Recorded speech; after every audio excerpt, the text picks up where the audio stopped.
And welcome back, ladies and gentlemen, to Flashback Comics in Woodbridge, Virginia.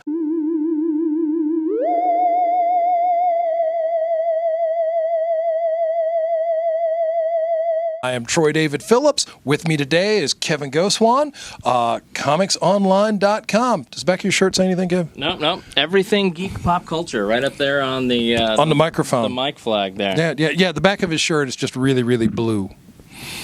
So we've got new books for we've got new books, Mark. Let me tell you, Mark, we've got new books. He's the only person watching this, apparently, and he's standing behind the camera, so that's sad. No, we've got new books this week. Wednesday, September 3rd. Yes, sir. 2014. 2014. What's your first one? Well, you want me to jump right onto it? Might as well. We can do other stuff after. I thought maybe you were going to say something about, Labor Day, summer's over, school's back in session, that kind of stuff. People should come to your store and catch up on some, reading material for their book reports. Yes. But don't cut classes to do so. Stay in school. He'll show up on the weekend. Yeah, well, you could do that, too. Troy's here most Saturdays, except for some Saturdays in September where... We're going to the Baltimore Comic-Con. I cannot contain my excitement. This coming weekend. Yes, indeed. Friday, All-Star Reception. Saturday, Harvey Award Dinner. Sunday. Yeah. Used to only be 2 days. Now it's 3 days. I blame Troy David Phillips here. Because I'm such a huge fan. Yeah, big fan, and it's just expanded like many other conventions, but it's staying true to the comics, staying true to the comic collectors, staying true to the comic creators as well.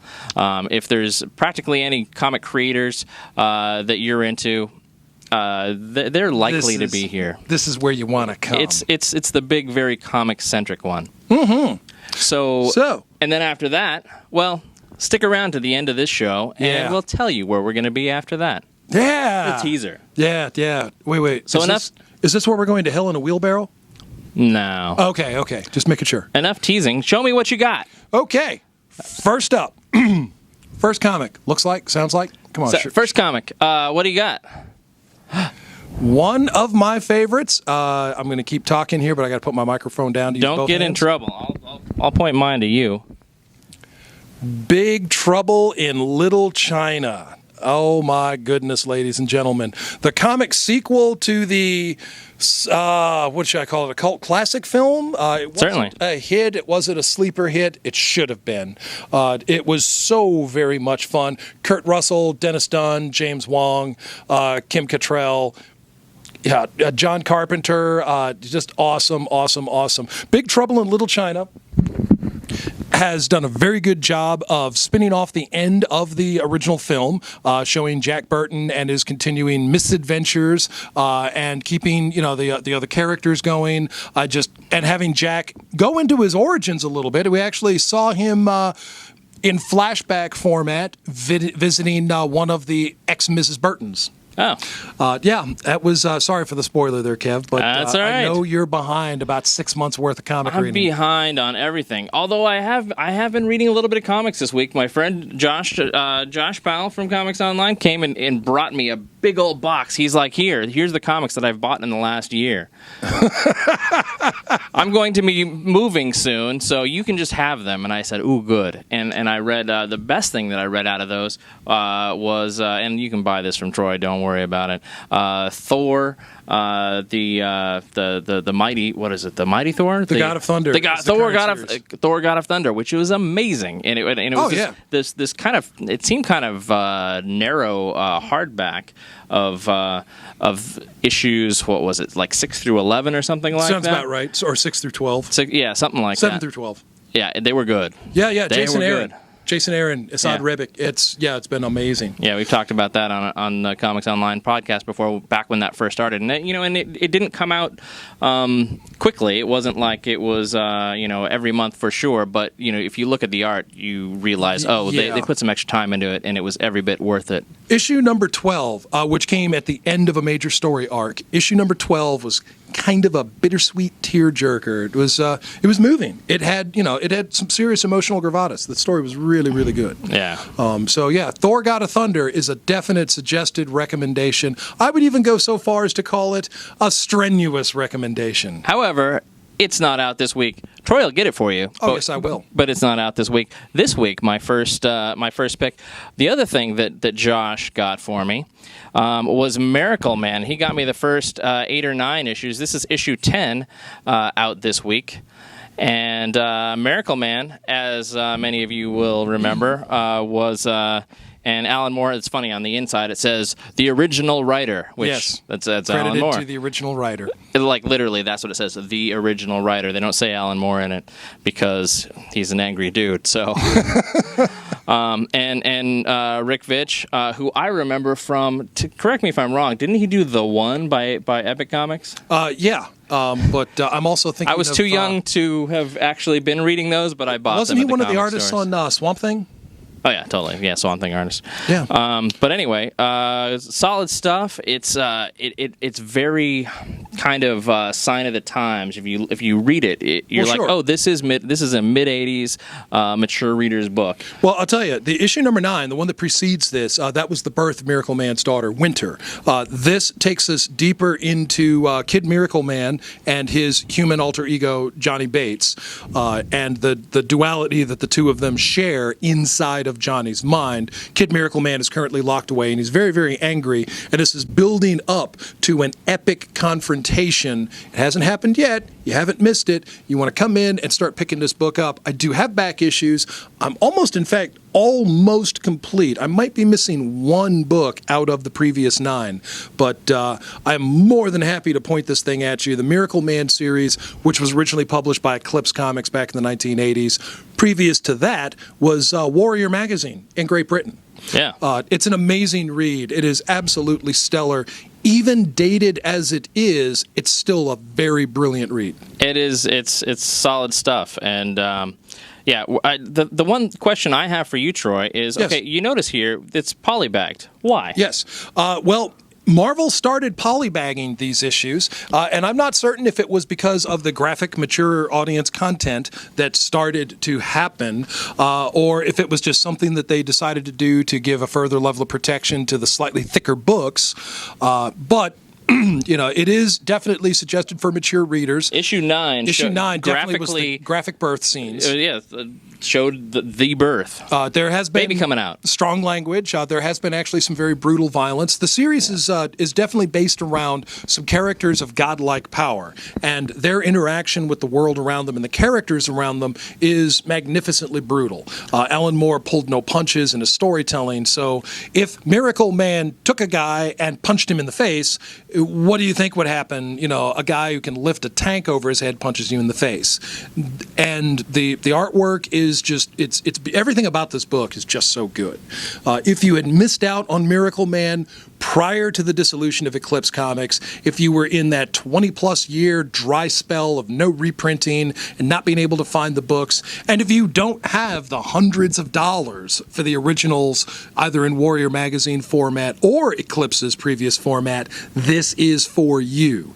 It not only includes the Eclipse books, but also backup stories from the original 1950s Miraclemans, when he was called Marvelman. Marvelman, which was kind of a precursor to both this and Shazam? Am I wrong? Well, he comes after Shazam. Does he? The company had the ability to reprint the Shazam Captain Marvel stories, but when Fawcett Comics lost their lawsuit to DC, they stopped being able to provide material. So the company, the British company, repackaged the character, rebranded him, named him Marvel Man, and kept some of the same story elements, some of the core concepts, but pushed forward with stories in the vein with a completely new set of characters.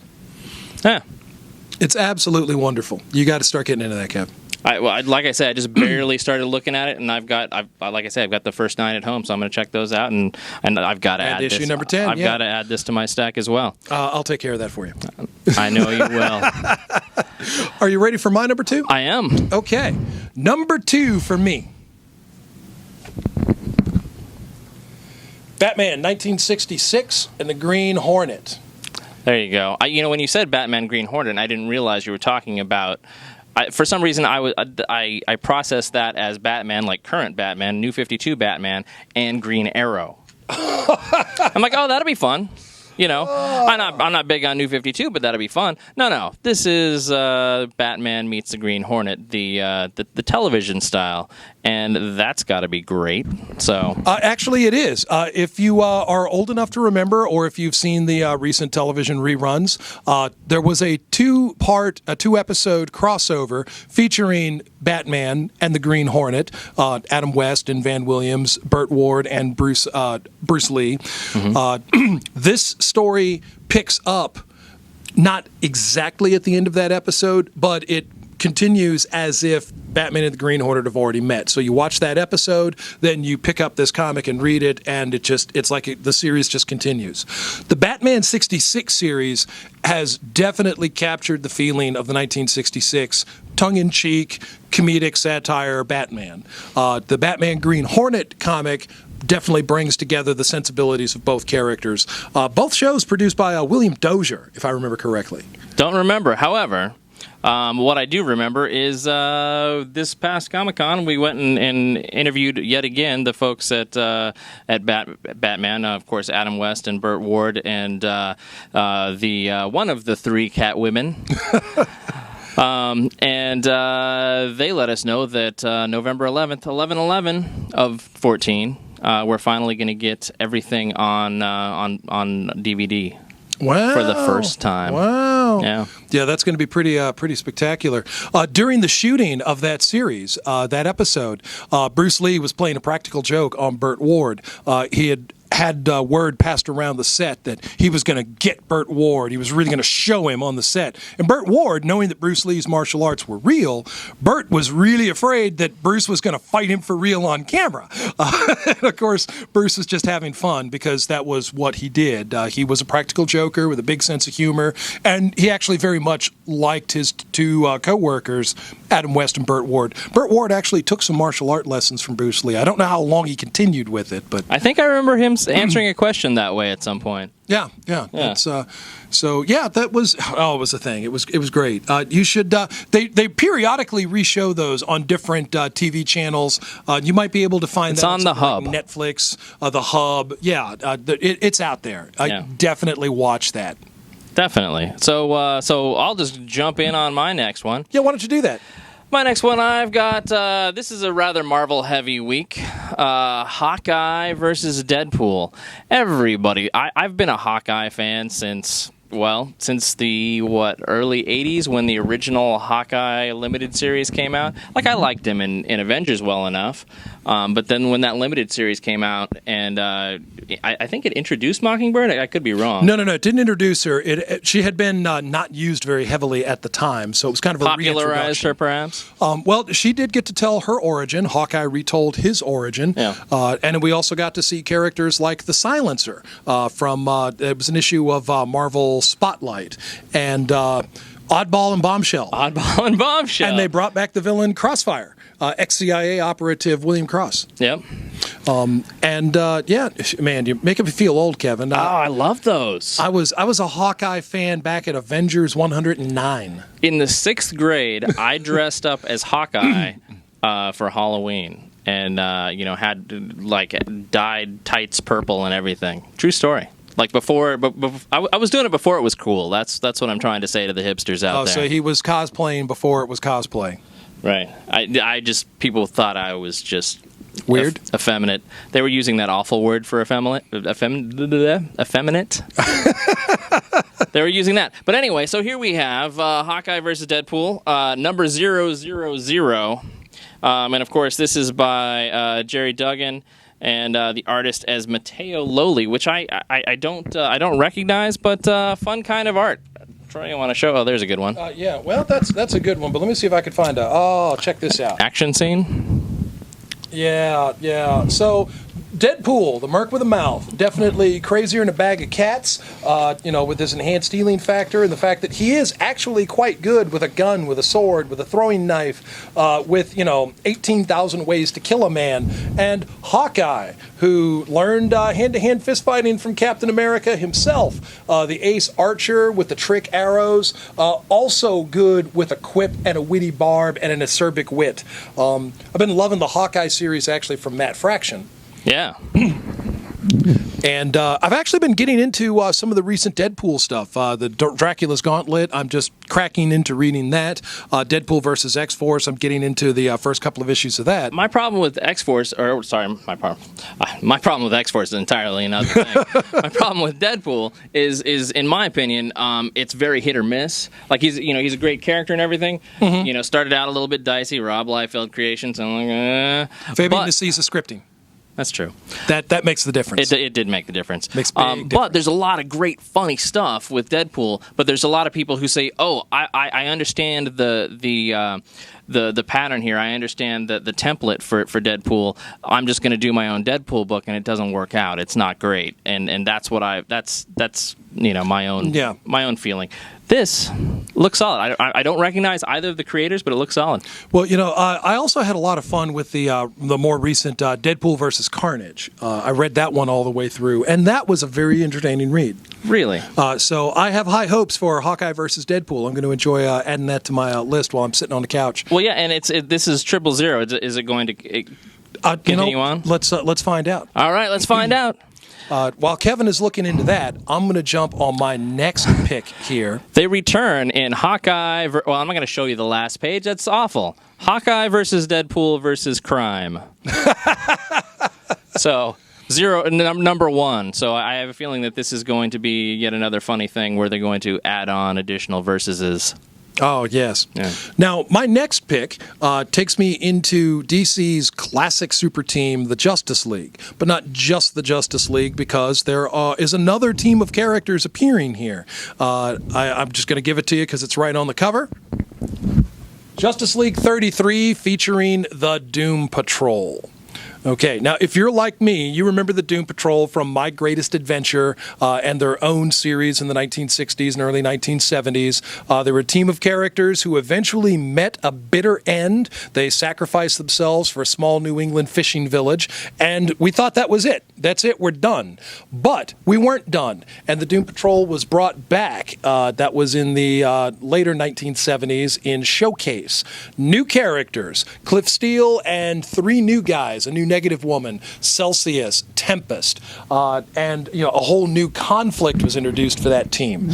They continued on. We later discovered that Negative Man was still alive. We later discovered that, in fact, the Chief was still alive. We moved right along into blending the two teams. Kupperberg and Steve Lytle, Kupperberg and Eric Larson. That team left the book, brought it to Grant Morrison. I'm having so much fun. That's where I remember it from, is the Grant Morrison, the Vertigo run. The Grant Morrison, well, it was Vertigo before it was Vertigo. That's true, and it rolled into Vertigo. It was just incredible. It was so good. And Grant Morrison would, in the letters pages, he would actually give you a recommended reading list. He'd tell you a book to read, like When Rabbit Howls. After he introduced the character Crazy Jane, he told about this book, a real-life case of a multiple personality disorder, a book that I've not been able to find to read, but it's been recommended to me, and if Grant Morrison recommended it, I'm going to take that. It's 2014 now. You can probably find it on the internet. Oh, the internet is the devil's playground, Kevin. So the Doom Patrol, at that lengthy exposition there, the Doom Patrol is back in the pages of the current Justice League series. As if there wasn't enough going on with Lex Luthor having uncovered Batman's secret identity and trying to force his way into the Justice League. Now we have the Doom Patrol. Things are just heating up.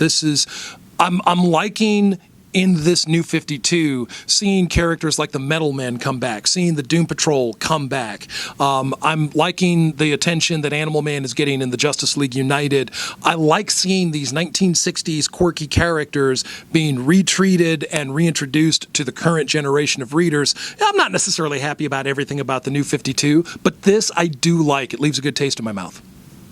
Well, that's what we like. So yeah, moving right along from that. Yes. I've got pick it up. Talking about DC Comics. I've got a couple of items, and I couldn't just decide one or the other, so I decided, hey, I'll just show two of them for one pick. We've got some lenticular covers once again from DC. We've got Swamp Thing. And what's my other pick? I don't even remember. Green Lantern. Swamp Thing and Green Lantern. Actually, some good stuff. So, and then on the back, Conan O'Brien. In lenticular 3D. He's in 3D. It's amazing. It's like you're there with him.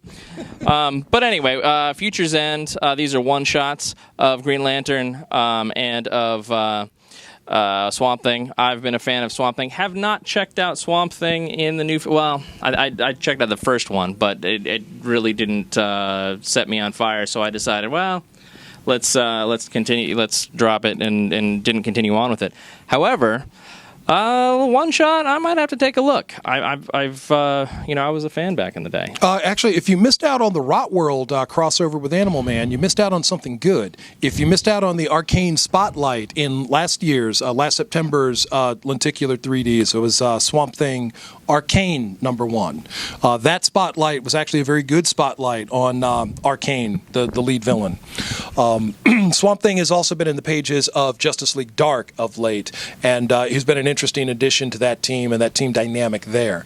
So I would recommend giving Swamp Thing a much closer perusal there, Kev. You're always trying to make me buy new comics. However, look at this art. I'm liking it. Oh, yeah, I'm totally digging this. So anyhow, that's my 2 as 1 pick. Well, okay. I'm going to continue on the lenticular 3D bandwagon because this week, Action Comics #1. Okay, I can't help it. I feel compelled to bring attention to any Action Comics #1 that happens. Blame the whole eBay auction on the 9.0 copy that sold for $3.2 million, or just blame it on my incredible love for Superman, the Man of Steel, the Last Son of Doom Planet Krypton, the Action Ace, the Man of Tomorrow, etc. Love Superman. Action Ace. I haven't heard that one. Yeah, that was a thing. That was a thing. So Future's End, Superman, Action Comics, #1. You want to add that to your list of things to find. Get them while I got them, because they're going to go fast. Particularly the lenticular ones. This year, the lenticular snafu that occurred last year is not happening this time. So it does look like, in fact, we received what we were supposed to have, minus any damaged copies. That's another story. What was the snafu? Last year, DC Comics did not actually publish a sufficient number of copies to satisfy all orders, so there was a mass allocation. Those allocations meant that instead of having enough copies for all of the regular subscribers, they were in limited quantities across the board. No matter the title, there just weren't enough.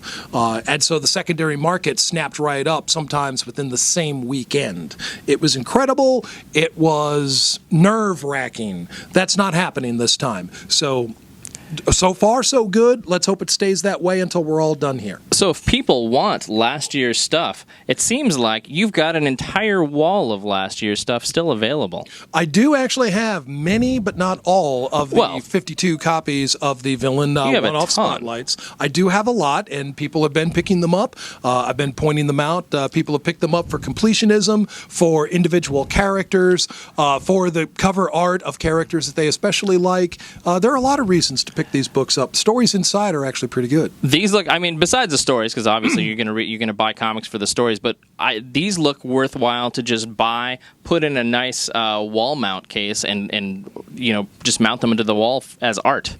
You could do that too. Yeah. If I had a house as big as yours, I might consider doing that.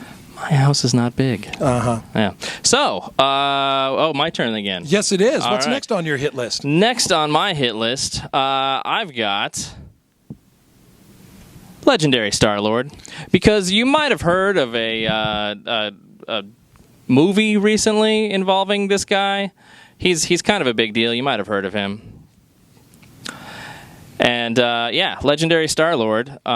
I've been a big Guardians of the Galaxy fan, at least ever since the the 2000s version began. I was an occasional fan back in the 70s when it was. When the old version was around, when the 30th century or the whatever. the future team from the 31st century. 31st century, yeah. Yes. First appeared Marvel Superheroes number 18, 1967. See? This guy knows. But yeah, this looks good.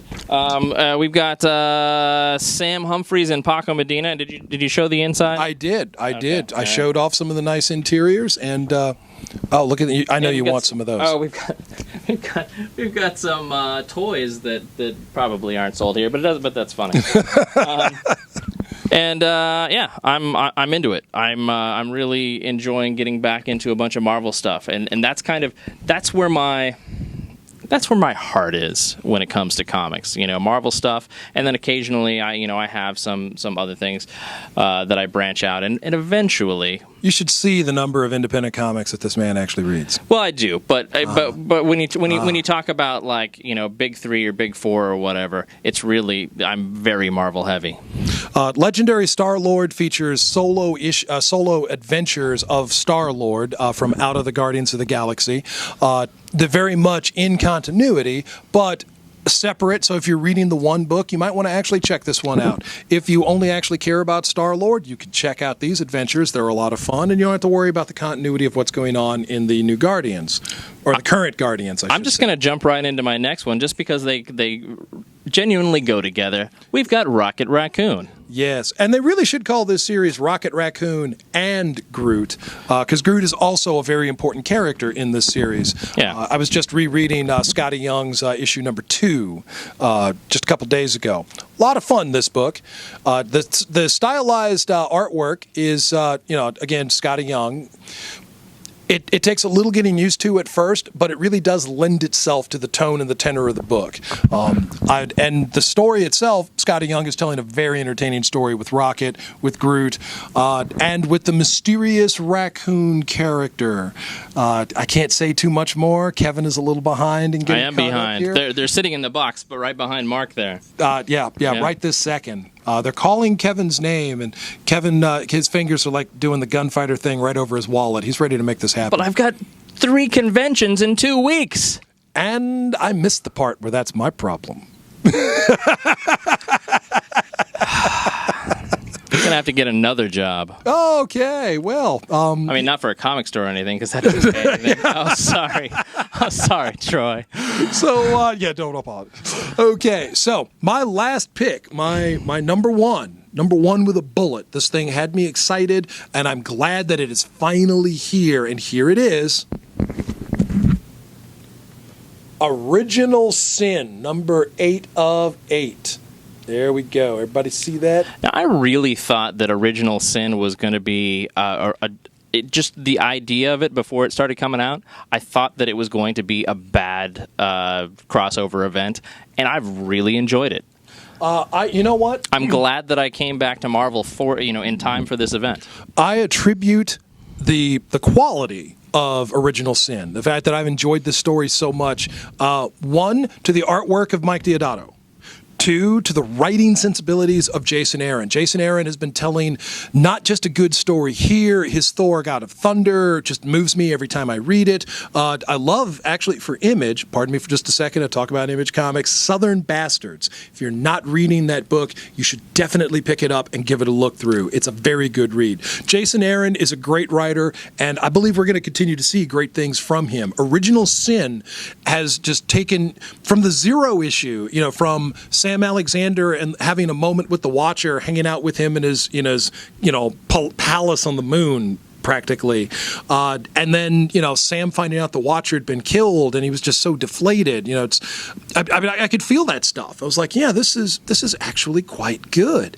Who did shoot the Watcher? And what's up with Nick Fury and the things that have unfolded about Nick? And where is this going to take us? These secrets that have rippled across the Marvel Universe have impacted so many characters on so many levels.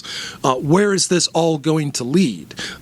And this is it. This is going to wrap it all up and then take us to the next step, because obviously it's never really over. Well, it isn't, and this is really going to. It seems like this is going to roll us into the next era of Marvel comics as a whole. Well, yeah. As far as how the characters and how that universe behaves and how these characters interact.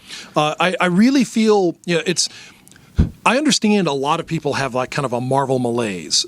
They feel like, too many event crossovers and too many reboots and relaunches and renumberings. But change is really the name of the game.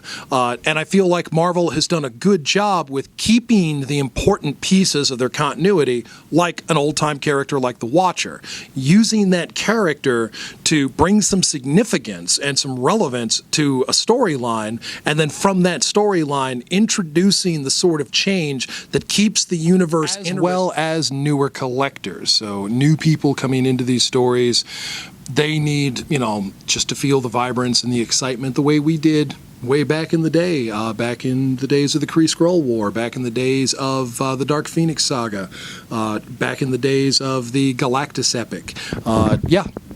This is, excitement for a new generation.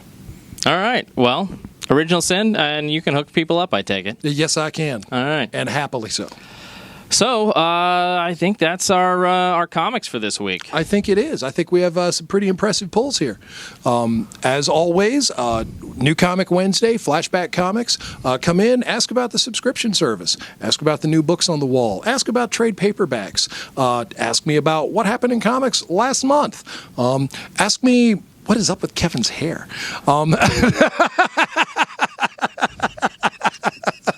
Awesome. That's what. And join us at various conventions. Now, next weekend, the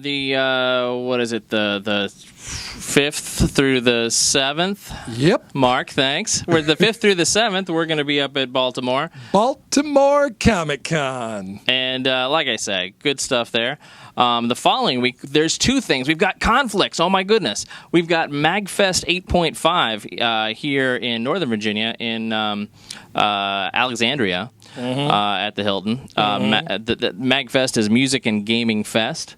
And so that is going to be happening. I'm going to be meeting John St. John, my good buddy John St. John, the voice of Duke Nukem. You might know him from Duke Nukem. Duke Nukem 2 or something like that, and Duke Nukem Forever, the one that everybody didn't like, but I thought was great. It was the same thing on a console. Anyway, he's going to be there, and lots of other fun stuff. That same weekend, all of us from Flashback and Comics Online are going to head down south to Richmond, Virginia for Richmond, Virginia, the capital of the state. Is that the capital of the state? I'm new yes, here. It is. I'm new here. I don't know where anything is. Get on board. I'm on board, clearly. But we're going to head down there, and we're going to do this show live in front of you. Yep. If assuming that you're there. And we're going to also do a little bit of a spotlight on some guy called Ben Shaw. Have you heard of this guy, Ben Shaw? Local artist Ben Shaw. You got to say it with an exclamation point at the end. No. You're thinking of Scott Shaw. No. That's a thing now. We're going to put an exclamation point at the end of Ben's name, too. If you have the last name Shaw, you're missing the exclamation point if you don't already have it. Well, you have to be an artist, and you have to do an awesome comic like Ethan Stone P.I. That's where the jazz excitement comes from here. Yeah, definitely. Ben's a great guy. Loves to talk to people. Loves to show his work. His work is really incredible. Really warm, really personable. I think highly of him. We've had him in the store. We look forward to having him in the store again. Halloween Comic Fest, maybe. Free Comic Book Day. I'd like to have Ben in the store as often as possible. I'd like to have him just come around and sneak behind us at this moment. Well, it could happen. If only something like that could possibly happen, but that would require comic book fairies to snatch Ben up from whatever his personal life is and bring him here. That'd be good, right? That would be incredible. That would be awesome. But I mean, how would oh my God. Oh God, there he is. Magic. Ben Shaw.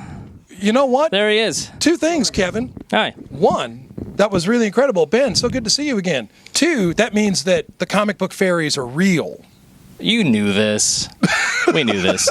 So join us and Ben 2 p.m. on Saturday at Wizard World Richmond, and join all of the rest of us at 4 p.m. on Saturday at Wizard World Richmond. Check out the official stuff online for more. Yes, indeed. You want to show them that Ethan Stone PI cover one more time there, Ethan Ben? Stone PI. Oh, and this is the sketch version. Oh, no, this is the... Just tell them it is. This is the sketch version. This is what all of the work looks like on all the sketches that you will wait 4 hours in line for when you come to see me. Or if you mention Flashback Comics, he might bring you to the beginning of the line. No guarantees. And I might draw faster. If only.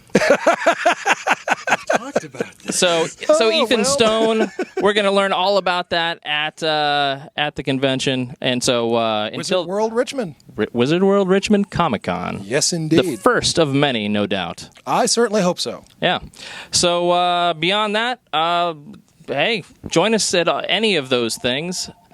And you can call us. We have a phone. You might know. We have a phone that works. And you can call us, and that's it. Yeah, you can also check us out on Facebook. You definitely like us. You could check us out on Twitter. You definitely want to follow us. Please. You could check us out on YouTube. You definitely want to subscribe to us. Write us up a Google review. Write us up a review on Yelp. Bring baked goods into the store. That always gets you a lot of mileage. Yeah, people do that. Well, like once you meet Troy, it'll happen. Sometimes if you bring baked goods, they have ribs that are already here for you to eat. The first time I came in here, no, the second time. It was the second time I came in here. There were ribs, homemade smoked ribs. The second time I ever came in here, there was free chili. Oh yeah. Yeah. Yeah. So there's food involved. Food at Flashback Comics. That's a thing. Yeah. Yeah, I can't think of any other place that's ever had food, let alone awesome homemade food, for you to come in and chill and hang out and get your books. Yes, indeed. Unless, of course, you go to Ben's house. And here's his address right here. Click on the URL for Google Maps. Yes, and then Mrs. Shaw will kill us all. All right, Kev. That's it. I think that's it. Ben, thank you for joining us. Always good to see you. Thank you. And Kev. All right. Time to go get some food. Let's do this thing. And that was everything comics this week. Of course, not everything. If you want everything, we're going to give you a link in the show notes here. So, but we've got a lot going on. As you just heard, we've got a lot going on, a whole lot. And I hope that all of you who are in the Virginia and D.C. metro area can join us, because... Well, it is now the greater Baltimore, Washington metropolitan area. But then when we go all the way down to Richmond, that's outside of that zone. Yeah, well, yeah. I would say. It's like Mega City 1 in Judge Dredd. It's just huge, sprawling. You just keep on going. No. Eventually, you're driving through farms. You get much more south than Woodbridge. And we're recording this in Woodbridge, Virginia, by the way, in case anybody needed to know that once again. Anyway, I think that's going to be it for this week. I think so. So, for Troy David Phillips and cameraman extraordinaire Mark Lutz and Ben Shaw... Exclamation point. And Robert and it's like I'm doing that magic mirror thing, and Brittany and it's you I like. Wait, that's Daniel Tiger. So for all of us and for everything geek, this is where I start to beatbox, but I'm going to spare you that. Yeah, please. And for everything geek pop culture, I'm Kevin Goswan, and this is Comics Online. And boots and pants and boots and pants and boots and pants and boots and pants and boots and pants and boots and pants and boots and pants and. From leaking tall buildings to going off like gamma bombs, switch your internet browser to ComicsOnline.com.